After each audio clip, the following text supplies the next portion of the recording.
के लिए जैसे कहते हैं ना कि आवश्यकता ही आविष्कार की जननी है, तो मेरे लिए शायद ये बिल्कुल ये सही हुआ, साबित हुआ है कि उस समय छोटे थे, घर में भी पेरेंट्स का होता है कि नहीं जब बड़े हो जाओगे तो फिर खरीदना या पूजा करना ये थोड़ा ग्रुप का काम है, तो मैं सोचा कि नहीं क्यों नहीं खुद से ही बनाना शुरू कर दूँ।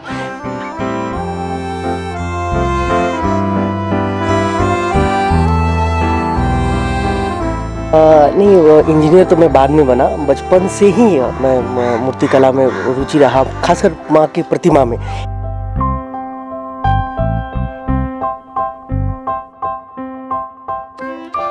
तो जिनको घरौंदा या कुछ ऐसा खेलने में का रुचि होता है मुझे वो ना हो के माँ के प्रति, माँ के मूर्त रूप के प्रति बहुत ही ज़्यादा मेरा झुकाव, आंतरिक झुकाव था।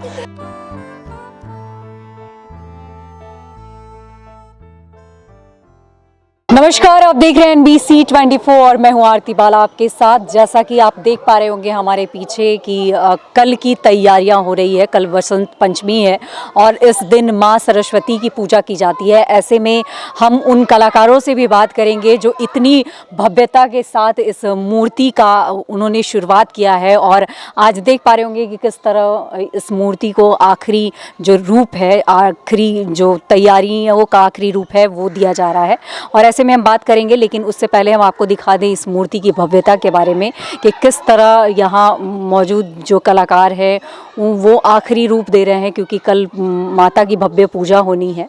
ऐसे में माँ सरस्वती हैं, उनके साथ माँ लक्ष्मी और फिर गणेश जी की पूजा यहाँ पे होने वाली है, तो इसको लेकर तमाम तैयारियाँ चल रही है और हम बात भी करेंगे यहाँ मौजूद लोगों से। लेकिन उससे पहले हम तैयारियों के बारे में हम आपको दिखा दें कि किस तरह उन्हें आखिरी रूप दिया जा रहा है और किस तरह कलाकार जो है वो लगातार जुटे हुए हैं, क्योंकि आज आखिरी रूप दिया जाएगा और कल अंततः वसंत पंचमी की पूजा की शुरुआत होगी। माँ लक्ष्मी, माँ सरस्वती और गणेश जी की पूजा की शुरुआत होगी। तो ऐसे में हम बात करेंगे, लेकिन उससे पहले हम आपको सीधी तस्वीर जो है वो दिखा देते हैं कि किस तरह इस मूर्तियों को आखिरी रूप दिया जा रहा है। नाम नहीं बच्चा पकड़ोगे गोल वाला दीजिए ना, गोल वाला ये लो, गोल वाला हटना जी आप।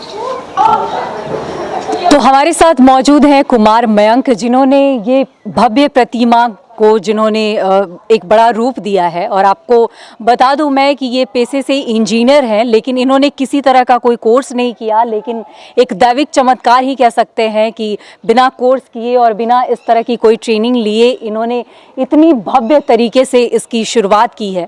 और कब से हुई इसकी शुरुआत, किस तरह से इन्हें ये प्रेरणा मिली, ये सब कुछ बातें करेंगे हम आज इनसे। जी मयंक, बहुत बहुत स्वागत है आपका। बहुत बहुत धन्यवाद। मयंक, आप पेशे से इंजीनियर थे, फिर इसकी प्रेरणा कहाँ से आई आपको?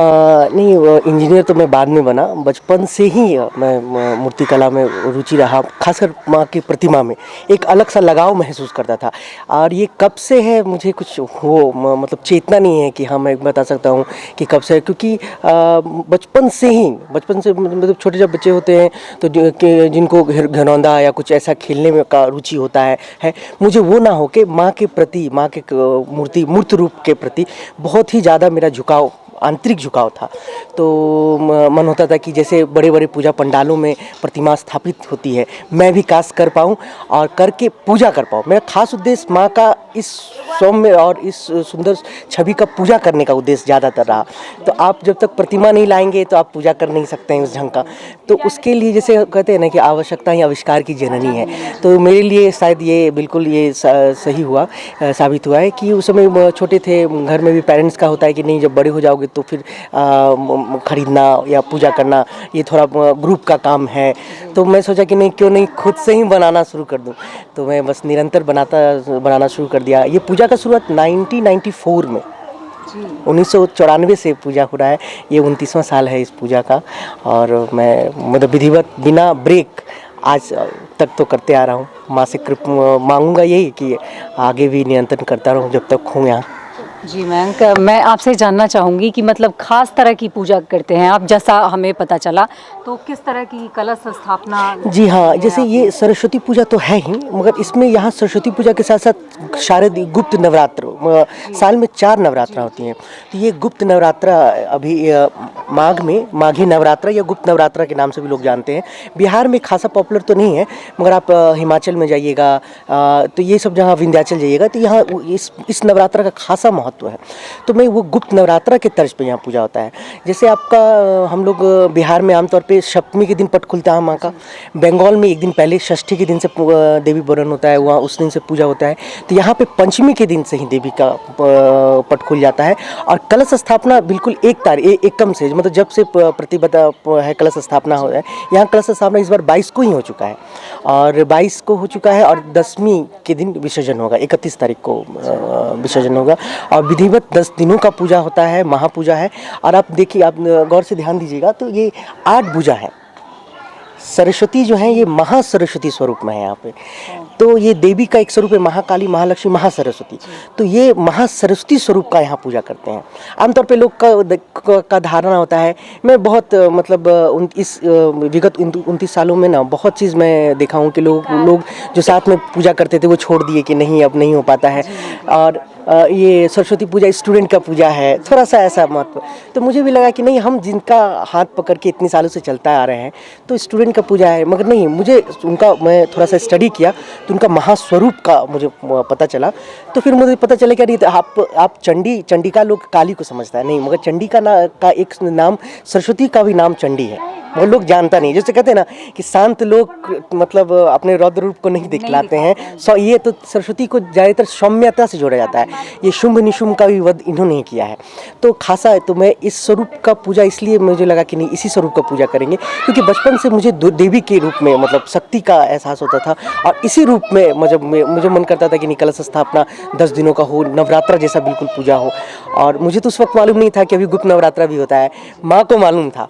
तो वो हमको उसी डायरेक्शन में धीरे धीरे लेके आ रही थी और उसके बाद फिर नवरात्रा के तौर पे पूजा शुरू हो गया यहाँ।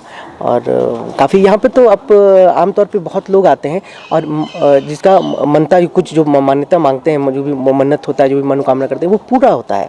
तो कुछ तो है बात जो मतलब एक छोटा सा आदमी पूजा कर लेना और विदाउट ब्रेक, यहाँ तो 1 साल के बाद दूसरा साल कुछ चीज़ आप प्लान कीजिए या फिर इस पूजा छोड़ के कुछ और प्लान करते हैं, वो नहीं हो पाता है। मगर ये पूजा है कि नहीं चाहते हुए मतलब किसी तरह मतलब है कि मयंक, आपने एक नया कॉन्सेप्ट लेकर आया है, क्योंकि अमूमन यही देखा जाता है कि माँ सरस्वती की पूजा होती है तो सिर्फ माँ सरस्वती की पूजा होती है। यहाँ पे गणेश जी भी मौजूद है और यहाँ माँ लक्ष्मी भी मौजूद है, तो इसके पीछे का जी देखिए, जो तो आजकल का जो है ना कंप्लीट पैकेज। तो पूजा देखिए, पूजा क्या है ना कि पूजा हमारे पूर्वज कभी ये सब शुरुआत किए होंगे, कहीं से ये सब शुरुआत किया जाता है, एक पहल किया जाता है। शुरुआत होने के बाद फिर यदि वो चीज़ अच्छा रहा तो वो एक प्रथा में रूप में वो प्रचलन में आ जाता है। तो बिल्कुल यहाँ पे ये सही है कि यही चीज़ है कि एक विद्या की देवी बीच में, विद्या शक्ति संपन्न बीच में हो गई। एक साइड में विघ्नहर्ता हो गए श्री गणेश और एक साइड में माता लक्ष्मी धन की देवी हो गई। क्योंकि आजकल के स्टूडेंट को ही नहीं, जितने भी गृहस्थ भी हैं तो सबको शक्ति, बुद्धि और ऐश्वर्य, हाँ, सब चीज़ चाहिए। तो भाई तीनों का पूजा एक साथ क्यों ना कर लिया जाए। तो इसलिए ये पूरा कंप्लीट फॉर्म में ही यहाँ स्थापना होती है माँ का और यहाँ पूजा किया जाता है। जैसे आपने बोला कि बिना ब्रेक के ये पूजा हो रही है, तो मैं जानना चाहूँगी कि आपने इतने दिनों से पूजा किया, इतने भव्य तरीके से पूजा कर रहे हैं आप, तो क्या लगता है इसके पीछे मतलब कोई सपोर्ट या फिर कुछ ऐसा? सपोर्ट मतलब और किन्हीं का? हाँ, और किन्हीं का नहीं, इस देखिए क्या है ना कि आप चलते हैं तो खुद पे खुद लोग कारवां, कहते हैं कारवां चलता गया, लोग मिलते गए, तो ऐसा है, सपोर्ट तो मिलता ही है, मगर एफर्ट तो आपको करना ही पड़ेगा, क्योंकि आप कुछ अलग करना चाह रहे हैं, कुछ वो है, तो आपको तो आपकी जवाबदेही ज़्यादा बनती है। और आप कभी कभी ऐसा भी होता है कि बहुत परेशानी होती है कि अरे नहीं, अब बहुत मुश्किल है बहुत, क्योंकि प्रोफेशनल लाइफ और जो है आज का जैसा भागा दौर है वो आपसे भी छुपा हुआ नहीं है कि भाग दौड़ के समय में या फिर वो महंगाई के दौर में इस चीज़ को कंटिन्यू करना बहुत मुश्किल है। मगर वो कृपा, मुझे लगता है कि सबसे ज़्यादा कृपा देवी की ही है। बस जिसकी वजह से मैं इतना कर पा रहा हूँ। अच्छा, तो पेशे से आप इंजीनियर भी हैं, तो उसको कैसे मतलब इन दिनों में कैसे मैनेज करते हैं? हाँ जी, एक्चुअली क्या है ना कि मुझसे जो जुड़े लोग हैं वो धीरे धीरे जानते हैं कि पूजा में है, तो वो लोग का सपोर्ट होता है। हमारे जितने भी लोग हैं, जितने भी क्लाइंट हैं, वो खासा सपोर्ट करते हैं कि नहीं एक अच्छी चीज़ है, थोड़ा सा है तो फिर। और मेरा जो स्टाफ लोग हैं वो मैनेज करते हैं, तब तक हम अपने घर, आजकल है कि फ़ोन से सब चीज़ हो जाता है। तो एक है कि आईटी आजकल के लिए वरदान है कि घर बैठे बहुत सारा चीज़ मैनेज हो जाता है। थोड़ा है कि उसमें डाउन साइड हल्का सा होता है, मगर वो ओवरकम कर लेते हैं, क्योंकि इससे बड़ा चीज़ मेरे लिए कुछ नहीं है। तो इसके अलावा भी मतलब और कहीं मतलब ऐसा रहा हो कि इतने भव्यता से, इतनी नज़दीकी से आपने कहीं इस तरह की चीज़ों को देखा हो? नहीं, अब मैंने सुना है डाकबंगला चौराहे पे जिस तरह से भव्य तरीके से पूजा होते थे, तो वहाँ पे भी आपका काफी हाँ योगदान जी, रहा ऐसे था। तो संयोगवश मैं डाकबंगला का भी मुख्य सदस्य हूँ। तो नहीं, मेरा जो आप एज अ प्रोफेशनली जो पूजा का स्वरूप है, जो देवी का स्वरूप है, तो मुझे डाकबंगला में जो बनता था प्रतिमा स्थापन, भव्यता की हाँ स्थापित होती है माँ, वो मुझे खासा आकर्षित करता था।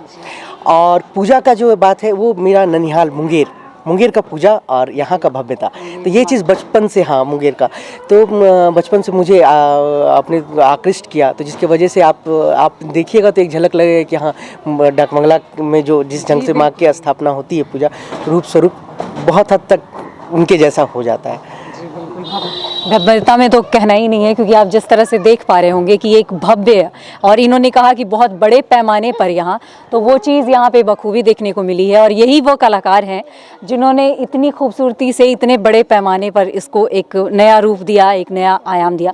तो मयंक, बहुत बहुत शुक्रिया हमारे साथ जुड़ने के लिए। जी धन्यवाद। तो चलिए, यहाँ पे मयंक से तो बातें हो गई, अब उनके फादर से भी बात करते हैं कि उनको कैसा लगता है, क्योंकि वाकई एक दैविक चमत्कार ही इसे कहेंगे कि इतने बड़े पैमाने पर इस मूर्ति की स्थापना करना, कलश स्थापन करना और एक नवरात्रि का पूरा रूप मतलब दे देना, तो कैसा लगता है? शुरुआती दौर में कैसा लगा आपको?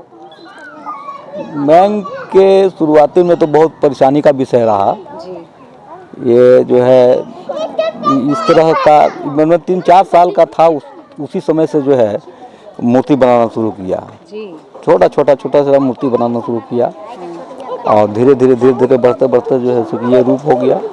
परेशानी का ये विषय रहा कि पहले जो है 6 क्लास तक जो है वो फाइनल में सरस्वती पूजा और हाफ ईयरली में जो है वो दुर्गा का सब राक्षस और ये वो जो सेट होता है वो पूरा जो है वो ये करता था। तो हम लोगों के लिए बहुत परेशानी होती थी। और लेकिन फिर 6 क्लास के बाद जो है दुर्गा का छोड़ दिया और सरस्वती अब तक जो है चली आ रही हैं। यही 29वां साल हो रहा है कंटिन्यू। इस बीच जो है सो कि ये बीटेक का भी एग्ज़ाम कंप्लीट किया, लेकिन फिर भी इसको जो है सो कंटिन्यू रखा। तो कितना अच्छा लगता है आपको कि मतलब इतने बड़े पैमाने पर बेटे ने एक नया मुकाम हासिल किया है? हाँ, देख बहुत अच्छा लगता है। सबसे बड़ी विशेषता ये है कि इसलिए हम लोग प्रेफर करते हैं इसको कि आध्यात्म और कला ये दोनों का मिश्रण है।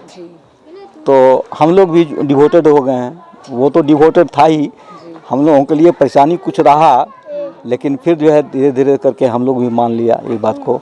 और मानना पड़ा इसलिए कि उसका जो पढ़ाई का हुआ या अब उसके बाद काम वगैरह का हुआ, ये सब जो है वो अपना जगह पर वो ठीक कर रहा है।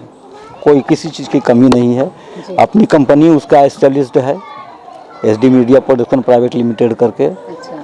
वो भी ठीक काम कर रहा है। और उसके बाद जो है ये सब यही है। तो देखा आपने, वाकई ये बहुत बड़ी उपलब्धि है, क्योंकि जिस तरह से उन्होंने अपने करियर को भी एक तरफ मुकाम दिया, तो दूसरी तरफ इतने बड़े पैमाने पर लगातार कंटिन्यूअसली जो पूजा का आयोजन जो है वो करते आए हैं। फादर भी काफ़ी खुश हैं और काफ़ी सपोर्ट भी मिल रहा है कहीं ना कहीं उनको। तो वाकई इसे एक दैविक चमत्कार ही कहेंगे कि जिस तरह से इतने बड़े पैमाने पर सब कुछ बिना रुकावट के होते जा रहा है और एक नया कॉन्सेप्ट इन्होंने दिया है जो वाकई काबिल तारीफ़ है।